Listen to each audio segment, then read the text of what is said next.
అధ్యాయము 30 కైలాస దర్శన నెపమున ఒక వైశ్య కుటుంబములోని వారందరునూ రుద్రకుండమను బావిలో ఒక మోసగాని ప్రేరణతో దూకి మరణించిరి. ఒక వితంతు యువతి మాత్రమే తప్పించుకొని పారిపోయి ప్రభుసన్నిధిని చేరెను. ఆమె కూడా దూకనుదేగాని ఒక విచిత్ర వ్యక్తి ఆమెను అడ్డగించెను. ఆమె ఆ వ్యక్తి ప్రభువే అని గుర్తించి వారి ముఖ్య శిష్యురాలయ్యెను. క్రమేపీ ఆమె సాధు జీవనము వహించి 1 సంవత్సరం యోగ సమాధిలో నుండిన తరువాత మహాశక్తిని పొందెను. ప్రభువునందు బసవేశ్వరుని దర్శించిరి. సంగ్రామరావు ప్రభువునకు సమర్పించిన జమీను ఈనాటికి మాణిక్య సంస్థానాధీనముననున్నది. శ్రీ మాణిక్య ప్రభువు వైద్యనాథ క్షేత్రమును దర్శించి ఆ దైవముపై స్తోత్రములు రచించిరి. ఈనాటికి ప్రభు సమాధి సన్నిధిలో ప్రతి సోమవారమున ఆ స్తోత్రములను సంకీర్తన చేయుదురు. శ్రీ మాణిక్య ప్రభువు తుల్జాపురమేగ భవానిని దర్శించిరి. ఆ దేవిపై కీర్తనలును రచించి భజన చేసిరి. ఆ కీర్తనలను ఈనాటికి ప్రభువు సమాధి మందిరమున ప్రతి మంగళవారమున సంకీర్తన చేయుదురు. శ్రీ మాణిక్య ప్రభువు పండరిక్షేత్రమున చేరి రాత్రి అయ్యెను. చంద్రభాగ నది పొంగ ప్రవహించుచుండెను. నదిని దాటుటకు పడవలు లేవని శిష్యులు భావించుచుండగా ఎటునుండో ఒక పడవ వారిని సమీపించెను. అందరూ ఆ పడవలో నదిని దాటి పండరీపుర సమీపంలోని ఇసుక తిన్నెలపై నివసించి 5 రోజులు భజన చేసి ఆనందించిరి.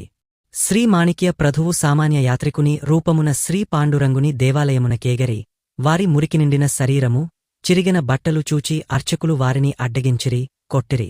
ఆశ్చర్యంగా పాండురంగ విగ్రహమునకు అలంకరించిన హారం ప్రభువుని కంచమును అలంకరించెను.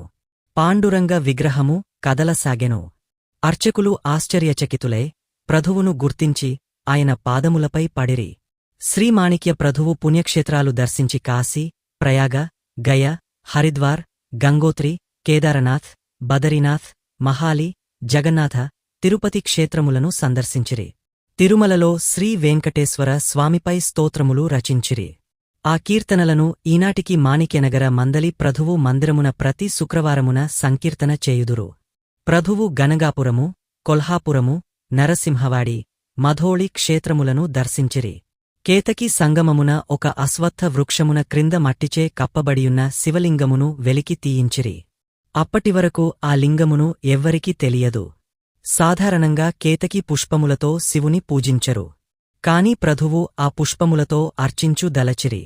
ఆ ఋతువులో ఆ పుష్పములు లభించవని తెలిసినప్పుడు అకస్మాత్తుగా ఒక లింగాయతుడు ఆ పుష్పములను తీసుకుని వచ్చి ఇచ్చెను. కాని అతను తన వివరములను చెప్పకుండానే వెళ్ళిపోయెను. చిటిగొప్ప అనే గ్రామమున సంగ్రామరావు అనే ధనికుడు అనారోగ్యము నుండి బయటపడేందుకు మహారుద్రాభిషేకము చేయించెను. ఆ రాత్రి శంకరుడు అతనికి స్వప్నమున కనబడెను. శ్రీమాణిక్య ప్రభువు సన్నిధిని చేరి పాదతీర్థము సేవించుమనెను. అతడు ప్రభువుని భాలకి గ్రామమున చేరగానే, ప్రభువు, నీ కొరకు నేనిచట శంకరుని ఆజ్ఞ మేరకు వేచియుంటిని అనిరి.